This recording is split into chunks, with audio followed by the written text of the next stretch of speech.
My name is Jennifer. I live in Ireland. I fled the USA to escape a fraudulent and abusive conservatorship. Fortunately for me, since my grandparents were born in Ireland, I'm a citizen and can remain permanently here. Anyone in America can become the victim of a fraudulent guardianship or conservatorship. All that's needed is a doctor's signature and the approval of a judge at a hearing you may not even be invited to. You only need to cross paths with the wrong person. A key player in my conservatorship turned out to be someone I met my last year of high school. Our first year in college at UCLA, Amy and I shared an apartment for one term. Amy seemed to have a lot of problems. She shoplifted. She bragged about taking the SAT for a younger sister of a mutual friend, then laughed about outperforming on the math section so people would know the girl had not taken her own test. Amy was financially well supported by her parents, a lawyer and a licensed psychologist, but even so, she regularly bounced checks. As I became more involved in university life, Amy complained I wasn't spending enough time with her. One day, as I was preparing to go to an event I had been looking forward to, Amy announced she had just swallowed a bottle of pills. I took her to the ER and waited for her in the waiting area as Amy went back to see the doctors. About 90 minutes later, she returned, saying her stomach had been pumped and she was now being released. It seemed unlikely doctors would have released a suicidal young adult without any follow-up, and Amy didn't look like she'd had any procedure at all.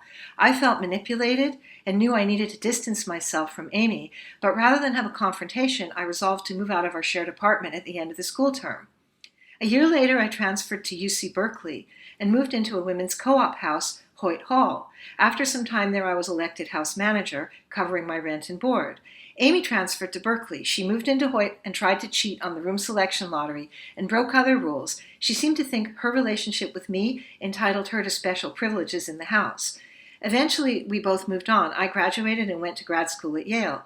I met my future husband there in 1985. He and I became engaged in 1987. I remember receiving a call from Amy, and she asked if I was marrying my fiancé for his money. She's the only one who has ever asked me that. In the following years, I experienced inexplicable difficulties when trying to obtain health care. I was also regularly denied my medical records. Some doctors made odd comments, including one who said, "You don't seem at all like the person in your record." Since I couldn't get my records, I was unable to get to the bottom of it. In 2015, my father suggested I would be better off traveling abroad to get my health care. It seemed an odd suggestion. I wouldn't understand the reason for his comment until a couple years later. I only learned in late 2017 that my problems with healthcare in the USA were because Amy had somehow managed to get herself appointed as my conservator of the person decades earlier. My younger brother Paul and a few others were also involved.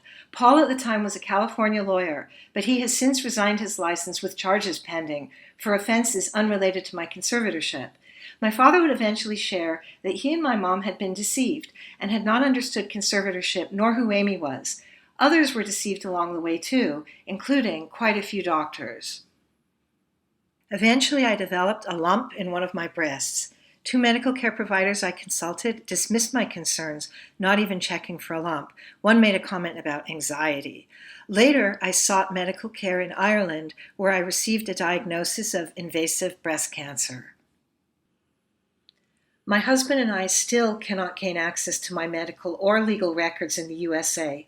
Also, since my conservatorship of the person was hidden from me for decades, it's now considered long-standing. I've been told that makes it even less likely ever to be overturned. In America, I don't even have the right to retain an attorney to try to overturn it. Under the conservatorship, I have suffered much harm. I had a chronic health condition, sarcoidosis, that went untreated and totally unmanaged for years. My breast cancer diagnosis was delayed. My life has been disrupted, and my husband and children have been harmed as well. The probate conservatorship system in America causes unnecessary harm to many people under conservatorship because of failures of oversight and accountability. Some wards genuinely need a guardian or conservator, and for these people, the system must do better than it currently does. My own experience, though, relates to a different problem: loopholes in the law making it far too easy for predators to take advantage of people through probate conservatorship. I became a victim when the court permitted people to present lies about me while denying me any opportunity to defend myself or set the record straight. A patient in a coma cannot be expected to testify, but why would a Yale PhD candidate be excluded from a hearing at which their own civil rights are at risk? That I could become a conservatee and have no right to be told of my status, with someone like Amy put in charge, represents a total failure of the system in my view. I found my remedy by leaving the country. It seemed to be my only option in the end. The crime of fraudulent conservatorship can happen to anyone in America. Conservatorship laws need to be changed. Unfortunately, predators exist. Our laws should protect people from them. Secret hearings where citizens are stripped of civil rights should not be a thing in America. The constitutional rights of all Americans are at risk because of inadequacies in the probate conservatorship system. No American should have to be told their rights are gone and cannot be restored because of something that happened in an American probate court. Restoration of a citizen's rights should always be a possibility, and Americans should always be able to retain an attorney to defend their rights. Please demand change. Thank you.